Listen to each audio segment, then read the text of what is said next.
Une moto chez KTM, ça donne toujours la banane. Mais on peut se poser la question de combien ça pèse. Aujourd'hui, je vous donne 5 machines dans la concession, de la plus légère à la plus lourde. On change de braquet par rapport à la vidéo précédente et on va commencer par la 125 SMCR, une véritable plume qui ne fait que 152 kg sur la balance. Et malgré qu'elle ne fasse que 15 chevaux, croyez-moi qu'elle est ultra maniable, ultra légère. Et pour commencer à se faire plaisir avec un petit super motard, c'est vraiment idéal. À peine plus lourde, mais beaucoup plus performante, la 690 SMCR fait 162 kg tout plein fait sur la balance et elle aussi est une véritable ballerine. Par contre attention, le modèle 2026 sort 79 chevaux, donc on commence vraiment à rentrer dans une autre catégorie de poids-puissance. Les kilos augmentent, mais le plaisir aussi, puisqu'on passe désormais à la 990 Duker avec 190 kg. Mais attention, hein, ici on passe aussi à 130 chevaux, donc clairement le rapport poids-puissance fait lui aussi une montée explosive et cette machine reste ultra maniable et ultra facile à emmener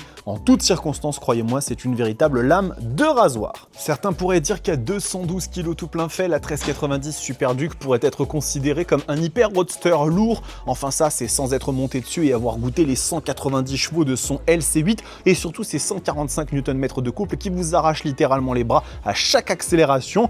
Elle est à la 4e place de ce podium et il en reste une dernière. Finalement, celle qui gagne la palme ici de la moto la plus lourde, mais pour de très bonnes raisons, c'est la 1390 Super Adventure avec 244 kg. Alors bien évidemment, ça peut paraître un peu élevé, mais croyez-moi qu'avec son LC8 de 173 chevaux et 145 Nm, elle n'a pas perdu un seul Newton par rapport à la Super Duker. Elle est extrêmement maniable cette machine et surtout ultra confortable et dotée des dernières technologies. Bref, aucun des kilos de cette machine ne sont là pour faire de la figuration. Je dirais même plus qu'il s'agit de kilos de muscles plutôt que de kilos de gras, très clairement.